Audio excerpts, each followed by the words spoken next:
I have a story here from Variety. It's up on Archive. I'll link it in the description box if you want to read it for yourself.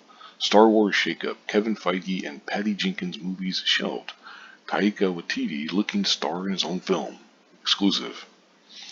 When Jon Favreau stepped onto the red carpet for season 3 premiere of The Mandalorian, blah blah blah, he was feeling nostalgic. It's been a while since we've all been together like this, evoking the November 2019 premiere, blah blah blah. It goes on and says, The Mandalorian was a scrappy land speeder in a vast Star Wars galaxy, nipping at the heels of The Rise of Skywalker.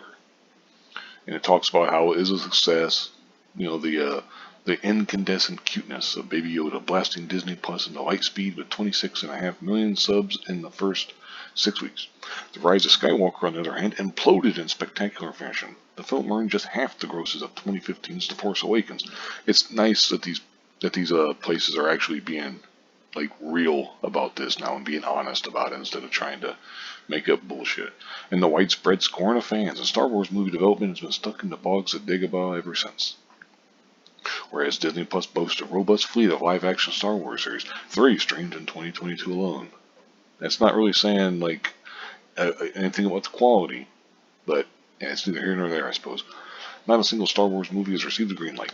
The earliest the film is scheduled to debut in theaters is December 2025, 6 years after The Rise of Skywalker. They talk about how Kathleen Kennedy announced that Wonder Woman helmer Patty Jenkins would direct the next Star Wars movie, the one-off adventure Rogue Squadron. But in September 2022, Disney pulled the title from its scheduled December 2023 release, and sources with knowledge of the production says it's no longer in active development at the studio. Then they talk about a possible Kevin Feige movie. Was originally announced in September 2019, remained alive as recently as May 2022, but it's no longer there, basically. Then it goes on and it talks about, Rian Johnson. They want him. He wants to do his Star Wars movies. They want him to do his movies, but he's busy with Netflix stuff, Peacock stuff, all that stuff. Poker Face and the Benoit Blanc movies and all that. It's like they may want him, but I don't know how many other people really do. Me personally, I don't, but other people might. I don't know, whatever. So what Star Wars movie could slot into that open December 2025 release date? Sources say Thor 4 filmmaker Taika Waititi continues to work on his possible Star Wars feature, and he would most likely have a part in it as well. Most likely, that's pretty obvious. I mean, the motherfucker will have it because he shoehorns himself in there all the time, and he usually wants to play a more prominent role. Me personally, I think Waititi is, number one, overrated. He's fairly unfunny. I haven't really seen a whole lot of his stuff that I thought was funny.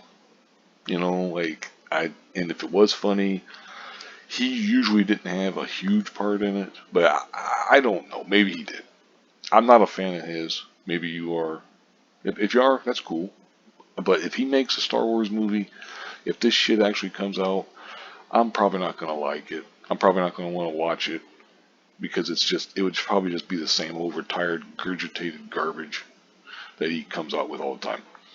But anyway, they're talking about that, and it says whether one of these films or some as yet unannounced project lands at the front of the line has been a fiercely guarded secret of Lucasfilm. I think that's the problem. I don't know if they know what they want to do, to be honest. Because on the one hand, you probably got people in there, within the company who are pushing for, we got to do more of this, high council Jedi, and all that other shit, and what the fuck ever you want to call it. But basically the bullshit. The current crap they've been doing where they've been, as they would say, Jake Skywalker and everybody. Then you got other people in there who are like, well, we just want to put out good movies. We'll see who wins. I mean, I don't really know, but anyway. So then the article closes. I'll read it. Like I said, I'll link it in the description box if you want to read it for yourself.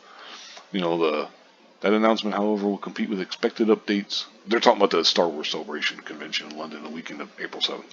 That announcement, however, will compete with expected updates for at least 4 Disney Plus series, including the final season of the critically acclaimed Andor, new shows from Leslie Hyland and John Watts, and the first major push for Ahsoka, a spinoff of The Mandalorian and animated series of Clone Wars starring Rosario Dawson that aims to debut in late summer.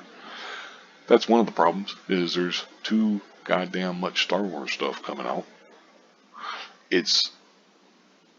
The quality's debatable. I mean, I personally think that the Star Wars, just quality in general, not just the movies, but the TV shows as well, has been taking a nosedive.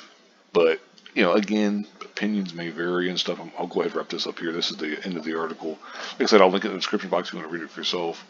But I'm not surprised that a lot of these stuff is getting shelved because there's a lot of movement going on. I wouldn't be surprised one bit if within the next year or two, that Kathleen Kennedy announces that she's stepping away to spend time with her family. For one, I think she's like 69 years old or something. You know, I mean, she's getting around that age that you start saying, okay, well, maybe it's time for me to step away and retire. It depends. I don't know. I mean, maybe she looks at it like, well, this is what keeps me going. But I'm not a fan of hers. I haven't, enjoyed just about everything that she's been a part of. But, we'll see. We'll see.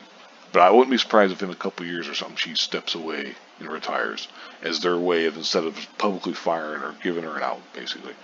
But anyway, thank you very much for watching and have a good one.